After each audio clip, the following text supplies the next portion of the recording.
Halo semuanya, perkenalkan saya Made Ratna Sandra Dewi, dokter muda dari Departemen Anestesi dan Terapi Intensif FK Udayana RSUP Sanglah. Pada kesempatan kali ini, saya akan membahas mengenai manajemen airway. Terdapat 4 topik yang akan dibahas pada video ini, yaitu struktur jalan napas, obstruksi jalan napas, evaluasi jalan napas, dan manajemen jalan napas. Manajemen airway merupakan tindakan yang dikerjakan untuk melapangkan atau membebaskan jalan napas untuk menjamin keluar masuknya udara ke paru-paru sehingga menjamin kecukupan oksigen di dalam tubuh atau oksigen di dalam tubuh adekuat. Selanjutnya adalah struktur jalan napas yang dapat terbagi menjadi dua, yaitu atas dan bawah, di mana upper respiratory tract terdapat nasal cavity atau hidung, faring, dan laring. Sementara itu lower respiratory tract dimulai dari trakea, primary bronchi, dan juga paru-paru.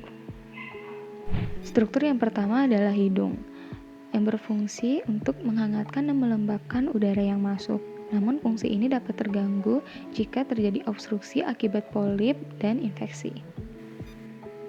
Struktur selanjutnya adalah faring. Faring merupakan struktur yang terletak di sepanjang belakang hidung turun ke kartilago krikoid sampai dengan esofagus. Nasofaring yang merupakan faring bagian atas dan orofaring yang merupakan faring bagian bawah dipisahkan oleh palatum molar. Selanjutnya adalah laring, yaitu struktur yang terletak selevel C3 sampai C6 vertebra cervicalis yang berfungsi untuk melayani organ fonasi dan melindungi jalan nafas bawah dari isi tractus digestivus dengan katup. Struktur laring ini terdiri dari otot, ligamen, dan juga kartilago. Selanjutnya adalah trakea, yaitu struktur yang berbentuk tubulus yang terletak setinggi C6 selevel dengan kartilago krikoid dengan panjang 10-15 cm. Struktur trakea ini sendiri terdiri dari 16-20 tulang rawan yang berbentuk tapal kuda. Trakea akan bercabang menjadi dua, yaitu bronkus kanan dan kiri pada T5 kolumna vertebralis. Bahasan selanjutnya adalah obstruksi jalan napas yang dapat dibagi menjadi dua, yaitu obstruksi total dan obstruksi parsial. Pada obstruksi total, terjadi sumbatan yang menyeluruh pada jalan napas yang ditandai dengan hilangnya gerakan dan suara napas.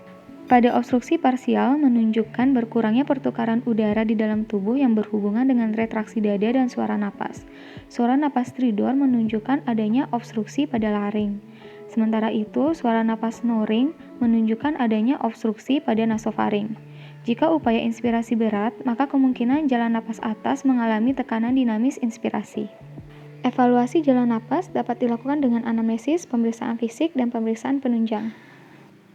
Pada anamnesis bisa ditanyakan mengenai keluhan pasien, apakah pasien mengalami kesulitan bernapas, memiliki riwayat kesulitan melakukan anestesi umum, maks ventilasi, ataupun intubasi endotracheal. Pada pasien-pasien dengan trauma dan inflamasi di wajah, pasien obes dan sindrom kongenital biasanya lebih kesulitan untuk dipasangkan maks ventilasi maupun intubasi. Pemeriksaan fisik yang pertama adalah inspeksi, yaitu untuk menilai apakah pasien mengalami obesitas, terdapat kolar servikal atau gangguan alat traksi, ataupun trauma eksternal. Inspeksi pada hidung dilakukan untuk melihat adanya sumbatan pada lubang hidung, massa, ataupun benda asing. Perlu dilakukan pengukuran lubang hidung untuk mempertimbangkan intubasi nasal. Inspeksi pada mulut dilakukan untuk menilai adanya trauma, kesulitan nafas, ukuran lidah, gigi, apakah pasien dapat membuka mulutnya untuk menilai sendi temporomandibular yang penting dalam memasukkan blade laryngoskop dan visualisasi glotis. Pemeriksaan penunjang yang dapat dilakukan yaitu dengan CT scan, radiografi, ataupun fluoroskopi yang bertujuan untuk mengidentifikasi keadaan yang didapat ataupun bawaan pada pasien dengan kesulitan jalan napas. Tindakan yang dapat dilakukan yaitu look untuk melihat adanya gerakan nafas atau pengembangan dada serta retraksi sela iga. Kemudian listen, mendengar adanya aliran udara di saluran pernapasan. Selanjutnya adalah feel, yaitu merasakan adanya aliran udara di saluran pernapasan. Teknik untuk membuka jalan napas dapat dilakukan dengan head tilt, chin lift maneuver, dan jaw thrust maneuver. Head tilt dilakukan bila jalan nafas pasien tertutup lidah pasien. Cara melakukan head tilt yaitu dengan meletakkan satu telapak tangan di dahi pasien dan tekan ke bawah, sehingga kepala menjadi menengadah dan penyangga lidah menjadi tegang, serta lidah dapat terangkat ke depan. Jangan dilakukan pada pasien dengan curiga fraktur servikal, yaitu adanya jejas pada leher, fraktur klavikula, trauma kepala, serta jatuh dari ketinggian 6 meter. Chin lift maneuver dilakukan agar otot pangkal lidah terangkat ke depan, dengan cara menggunakan jari tengah dan jari telunjuk untuk memegang tulang dagu pasien, kemudian angkat dan dorong tulang dagu ke depan. Jaw thrust dilakukan jika jalan nafas dengan head tilt dan chin lift belum terbuka sempurna dan ada kecurigaan dari fraktur servikal. Cara melakukan jaw thrust ini yaitu dengan mendorong rahang kiri dan kanan ke arah depan sehingga barisan gigi bawah berada di depan garisan gigi atas, atau gunakan ibu jari ke dalam mulut dan jari-jari lain menarik dagu ke depan. Membuka jalan nafas atas dengan alat dapat dilakukan dengan oropharyngeal airway dan nasopharyngeal airway. Oropharyngeal airway dilakukan pada pasien yang tidak sadar dengan refleks muntah yang tidak ada. Diawali dengan mengukur ukuran yang tepat dengan menempelkan pipa orofaring di samping wajah dengan ujung pipa orofaring pada sudut mulut dan ujung yang lainnya pada sudut rahang bawah. Kemudian baringkan pasien, buka mulut, dan bersihkan sekret atau cairan pada mulut pasien. Selanjutnya masukkan pipa orofaring dengan lengkung menghadap langit-langit mulut pasien. Selanjutnya segera putar setelah masuk separuh sehingga lengkung pipa orofaring menghadap ke lidah. Kemudian dorong pipa orofaring pelan-pelan sehingga seluruh pipa orofaring berada di dalam rongga mulut pasien. Pemasangan oropharyngeal airway pada bayi harus hati-hati karena langit-langit masih rapuh dan perlu bantuan spatel serta lengkung pipa orofaring langsung menghadap ke lidah. Selanjutnya adalah nasopharyngeal airway yang dilakukan pada pasien yang terangsang muntah pada pemasangan OPA. Pemasangan nasopharyngeal airway dapat didahului dengan memilih ukuran yang cocok dengan lubang hidung, kemudian basahi dengan air atau pelicin. Selanjutnya, masukkan pipa ke lubang hidung dengan permukaan irisan ujung pipa mengarah ke septum nasi. Dorong dengan hati-hati hingga seluruh pipa masuk ke rongga hidung, nilai ada tidaknya aliran udara dari pipa, dan segera fiksasi pipa dengan plester. Tidak dianjurkan pemasangan nasopharyngeal airway pada pasien dengan trauma wajah atau cedera kepala. Selanjutnya adalah teknik membersihkan jalan nafas pasien, yaitu yang dapat dilakukan dengan cara membaringkan pasien dengan sapuan jari dan dengan suction. Teknik dengan sapuan jari memerlukan kain, kasa, kapas, atau tisu, kemudian pasang sarung tangan. Selanjutnya adalah buka mulut pasien dengan jaw thrust dan tekan dagu ke bawah. Gunakan dua jari, yaitu jari telunjuk dan jari tengah, yang dibungkus dengan kasa untuk membersihkan dan mengorek semua benda asing dalam mulut. Teknik dengan suction dilakukan dengan cara memasukkan kateter dengan lembut ke dalam rongga mulut. Gunakan penyedot dengan menghambat bagian pangkal pada saat menarik kateter dengan gerakan memutar atau memilin.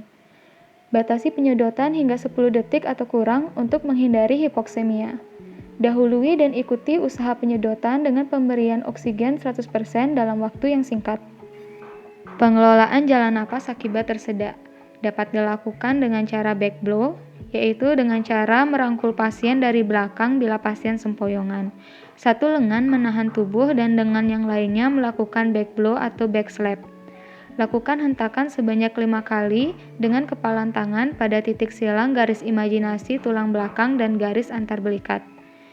Jika gagal, maka segera lakukan abdominal thrust. Abdominal thrust dapat dilakukan dengan korban berdiri, yaitu dengan cara menghentakkan 5 kali dengan posisi kepalan tangan di tengah pusar dan ulu hati. Kemudian dorong kepalan tangan ke atas, namun jika gagal maka baringkan pasien. Kemudian lanjutkan abdominal thrust dengan posisi pasien terlentang dan posisi penolong di samping ataupun di atas pasien. Lakukan hentakan 5 kali dengan tangan berada di epigastrium pasien. Tanda benda asing telah keluar. Pertama, lihat ke dalam mulut. Bila terlihat benda asing, segera ambil dan keluarkan. Kemudian, bila tak terlihat, tiupkan napas dari mulut ke mulut sambil melihat pengembangan dada. Jika dada mengembang, maka udara dapat masuk ke paru-paru dan jalan nafas telah terbuka. Namun jika dada tidak mengembang, lanjutkan abdominal thrust Bila tidak berhasil, maka segera siapkan krikotiroidotomi dan tracheostomi. Jika usaha nafas tidak adekuat, maka dapat dilakukan bantuan untuk memasukkan udara ke dalam paru-paru dengan cara ventilasi mouth to mask dengan konsentrasi O2 16-17% dengan Hertel, Chinleaf, dan OPA dengan memberikan bantuan nafas 10-12 kali per menit. Kemudian bag valve mask dengan konsentrasi O2 21% dengan tambahan O2 40-60% dan dengan reservoir 90-100%. Dilakukan dengan cara ibu jari dan telunjuk membentuk huruf C dan jari lainnya di mandibula membentuk huruf E. Remas bag 10-12 kali per menit. Selanjutnya adalah laryngeal mask airway atau LMA dengan indikasi sulit menggunakan masker, gagal intubasi, dan tenaga medis tidak terlatih melakukan intubasi. Dapat dilakukan dengan cara memegang LMA seperti pensil, kemudian masukkan LMA sampai ada tahanan yang berarti telah sampai di hipofaring, kemudian kembangkan balon. Penilaian kesulitan sungkup muka dapat dilakukan dengan MOANS. M yaitu berarti maksil, malampati, ataupun janggut tebal. Kemudian O adalah obesitas dan obstruksi. A yaitu age, terlebih dari 50 tahun. N adalah no teeth, dan S adalah stiff neck ataupun snoring.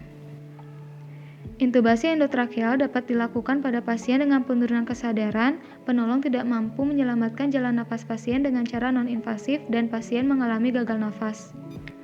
Dengan cara ekstensi kepala dan chinleaf, kemudian berikan preoksigenasi, nilai kesulitan intubasi dengan lemon, kemudian masukkan laringoskop pada bagian kanan mulut pasien dan geser lidah ke sebelah kiri, kemudian masukkan tube, kembangkan balon, sambungkan ETT ke bag valve, dan lakukan auskultasi pada dada kanan dan kiri untuk memeriksa apakah bunyi nafas sama, kemudian fiksasi. Penilaian kesulitan jalan nafas dapat dilakukan dengan cara pemeriksaan lemon. L yang pertama yaitu look, apakah terdapat trauma wajah, mandibula kecil, lidah yang besar, dan leher yang pendek. Evaluasi dengan Rule 332 yaitu 3 jari antara gigi atas dan bawah, 3 jari jarak hiomental, dan 2 jari jarak tirohioid. Kemudian M adalah malampati, di mana kelas 1 dapat dilihat keseluruhan dari soft velvet, kemudian kelas 2 seluruh uvula terlihat, kelas 3 hanya bagian dasar uvula yang terlihat, dan kelas 4 soft velvet sama sekali tidak terlihat. O adalah obstruksi dan N adalah neck mobility. Krikotiroidotomi dilakukan pada pasien dengan gagal intubasi, trauma wajah yang masif, dan luka bakar. Krikotiroidotomi dilakukan dengan menggunakan scalpel nomor 10 dan melakukan insisi pada krikotiroid membran. Kemudian dilanjutkan dengan tracheostomi dengan memasukkan tube ke dalam vertikal melalui insisi kulit secara vertikal pada cincin kedua dan ketiga trakea. Sekian pembahasan video saya mengenai manajemen airway. Semoga bermanfaat dan terima kasih.